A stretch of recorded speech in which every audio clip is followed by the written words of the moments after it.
Assalamualaikum warahmatullahi wabarakatuh. Saya Sally Febrianti, saya dari Prodi Manajemen. Di sini saya akan mempresentasikan tugas ujian tengah semester, yaitu mata kuliah Etika Bisnis, dan dosen pengampu saya yaitu Bapak Taufan Nugroho, SSI MM. Nah, di sini ada sistematika penulisan, yaitu ada pendahuluan. Yang pertama itu ada latar belakang etika bisnis, yang kedua itu ada sasaran dan ruang lingkup etika bisnis, dan landasan teori, yaitu pertama pengertian etika dan bisnis, yang kedua itu ada teori etika bisnis, yang ketiga itu ada pendekatan stakeholder. Dan di sini ada pembahasan, yaitu pertama etika bisnis dalam manajemen pemasaran, yang kedua itu ada etika bisnis dalam manajemen produksi, yang ketiga itu ada etika bisnis dalam manajemen sumber daya manusia, dan yang keempat itu ada etika utilitarianisme. Dan bab terakhir adalah bab penutup, adalah kesimpulan dan saran-saran. Nah, latar belakang etika bisnis. Etika bisnis adalah bagian dari filsafat. Secara garis besar pengertian filsafat, etika bisnis berhubungan erat satu sama lain. Filsafat dalam arti luas adalah suatu usaha sistematis untuk memahami pengalaman manusia secara pribadi dan kolektif atau kelompok. Sasaran etika adalah moralitas atau etika merupakan filsafat tentang moral. Moralitas adalah istilah yang dipakai untuk mencakup praktek dan kegiatan yang membedakan apa yang baik dan apa yang buruk. Aturan-aturan yang mengendalikan kegiatan itu dan nilai-nilai yang tersimbol di dalamnya yang dipelihara atau dijadikan sasaran oleh kegiatan praktek tersebut. Nah, di sini ada sasaran dan ruang lingkup etika bisnis. Yang pertama itu adalah etika bertujuan untuk menghimbau pelaku bisnis agar menjalankan bisnisnya secara baik dan etis. Yang kedua itu adalah untuk menyadarkan masyarakat, khususnya konsumen, buruh atau karyawan, dan masyarakat luas akan hak dan kepentingan mereka yang tidak boleh dilanggar oleh praktek bisnis siapapun juga. Dan yang ketiga itu ada etika bisnis juga berbicara mengenai sistem ekonomi yang sangat menentukan etis tidaknya atau praktek suatu bisnis. Nah, pengertian etika dan bisnis. Etimologi atau ethos, bahasa Yunani, jamaknya taeta, berarti sikap, cara berpikir, watak kesusilaan atau adat istiadat. Kamus Besar Indonesia ketika diartikan sebagai ilmu tentang apa yang baik dan apa yang buruk dan tentang hak dan kewajiban moral. Yang kedua itu ada kumpulan asas atau nilai-nilai yang berkenaan dengan akhlak. Yang ketiga itu ada nilai mengenai benar atau salah yang dianut oleh suatu golongan atau masyarakat. Bisnis. Bisnis adalah kegiatan memperjualbelikan barang atau jasa dengan tujuan memperoleh laba. Dalam ilmu ekonomi, bisnis adalah organisasi yang menjual barang atau jasa kepada konsumen atau bisnis lainnya untuk mendapatkan laba.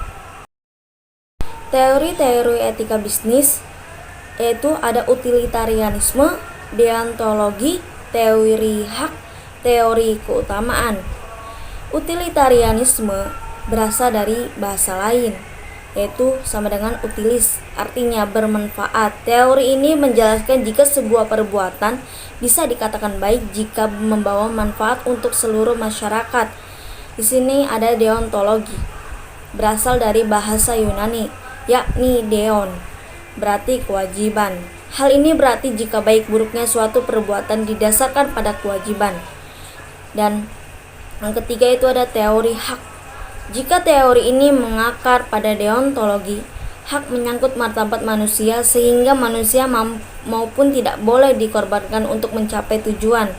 Dalam etika bisnis, teori hak menjadi salah satu teori yang sangat penting untuk dijalankan.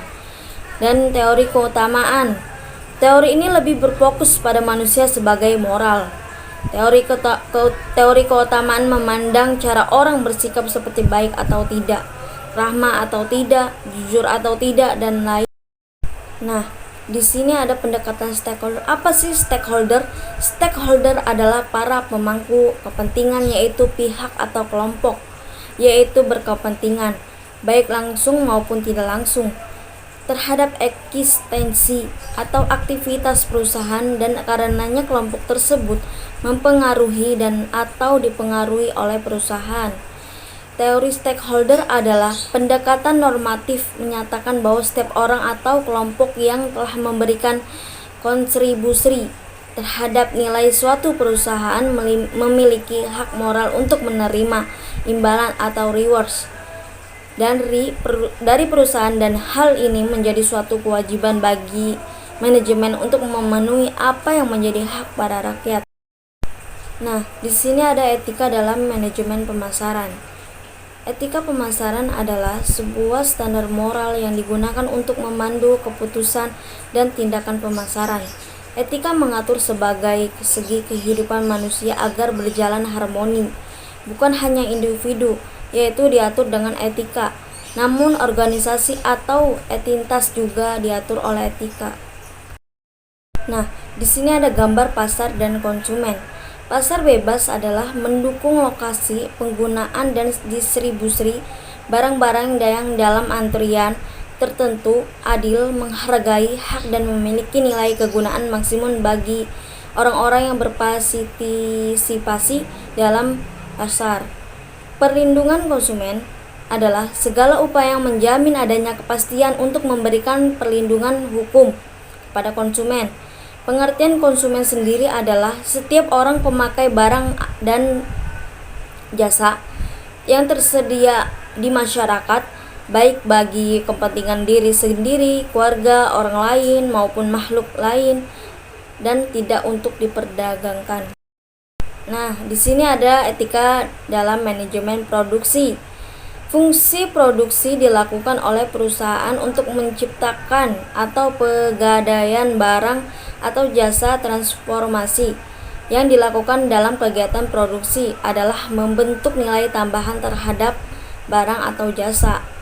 Etika manajemen produksi harus membahas hal-hal berikut, yaitu pertama, produksi apa yang dibuat, berapa kuantitas produk yang dibuat, mengapa produk tersebut dibuat, di mana produk tersebut dibuat, kapan produk itu dibuat, siapa yang membuat, dan bagaimana cara memproduksinya. Nah, di sini ada proses produksi.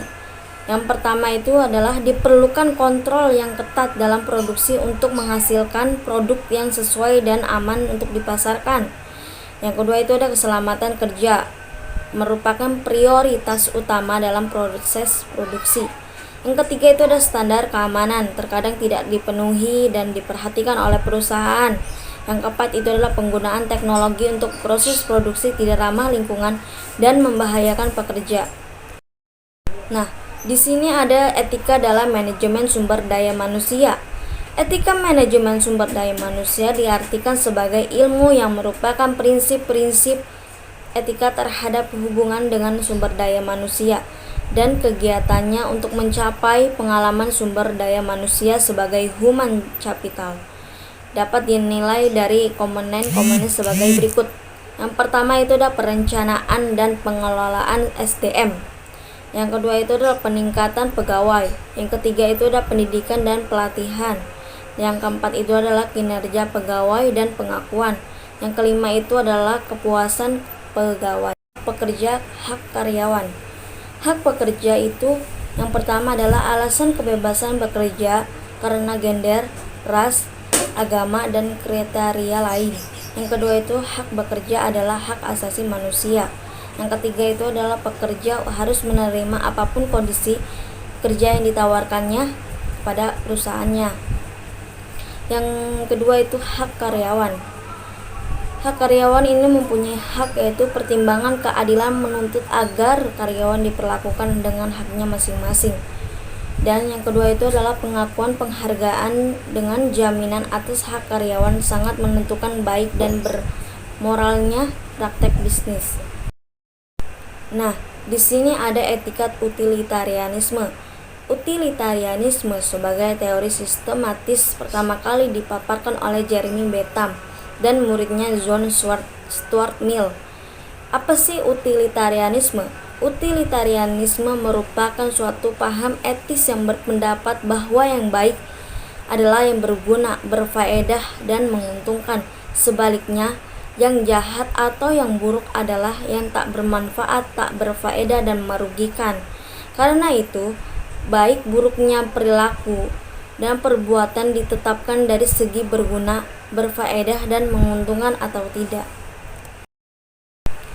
Etika utilitarianisme dikembangkan pertama kali oleh Jeremy Bentham, yaitu pada tahun 1748 sampai dengan 1832. Adalah tentang bagaimana menilai baik buruknya suatu kebijaksanaan sosial, politik, ekonomi, dan legal secara moral. Apa dasar moral yang dapat dijadikan pegangan untuk menerima suatu kebijaksanaan publik sebagai lebih baik dan kebijaksanaan yang lain? Nah, di sini ada beberapa ajaran pokok, yaitu utilitarianisme mengajarkan bahwa kebahagiaan itu yang diinginkan dan satu-satunya hal yang diinginkan sebagai tujuan hanyalah kebahagiaan. Selanjutnya, seseorang hendaknya bertingkat sedemikian rupa sehingga memajukan kebahagiaan atau kesenangan terbesar dari berjumlah besar orang. Yang selanjutnya itu adalah tindakan secara moral dapat dibenarkan jika ia menghasilkan lebih banyak kebaikan daripada kejahatan dibandingkan dari tindakan yang mungkin diambil dalam situasi dan kondisi yang sama. Nah, selanjutnya secara umum, harkat atau nilai moral, tindakan dinilai menurut kebaikan dan keburukan akibatnya. Dan selanjutnya ajaran bahwa prinsip kegunaan terbesar hendaknya menjadi kriteria dalam perkara etis. Kriteria itu harus diterapkan pada konsekuensi yang timbul dari keputusan etis. Dan selanjutnya itu utilitarianisme digunakan sebagai proses untuk mengambil keputusan kebijaksanaan atas bertindak. Nah, di sini juga ada kesimpulan. Etika bisnis merupakan cara untuk melakukan kegiatan bisnis yang mencakup seluruh aspek yang berkaitan dengan individu, perusahaan, dan juga masyarakat. Etika bisnis dalam suatu perusahaan dapat membentuk nilai, norma, dan perilaku karyawan serta pimpinan dalam membangun hubungan yang adil dan sehat dengan pelanggan atau mitra kerja, pemegang saham, dan masyarakat. Dan pada intinya, etika bisnis adalah suatu hal yang penting harus dapat diterapkan dalam menjalankan suatu usaha atau bisnis. Untuk mengetahui baik dan buruknya keputusan yang diambil dan seluruh mempertimbangkan apa yang akan diterapkan dan tidak mementingkan profit oriented tetapi juga bermanfaat bersama. Yang terakhir itu ada saran-saran. Sebagai mahasiswa yang sudah mengetahui dan memahami keilmuan tentang etika bisnis, hendaknya kelak di kemudian hari ketika merintis dan menjalankan suatu bisnis dapat menerapkan konsep etika bisnis yang sesungguhnya untuk menunjang nilai lebih dari keilmuan yang diperoleh dan dapat mengamalkan secara langsung keilmuan yang dimiliki. Sebagai pemerintah Indonesia juga hendaknya mampu mengontrol pelaku bisnis agar mampu menerapkan etika bisnis dalam menjalankan usaha agar angka tidak berkurang, pelaku bisnis dapat menurun sehingga tidak ada lagi berkurangnya bisnis. Terima kasih.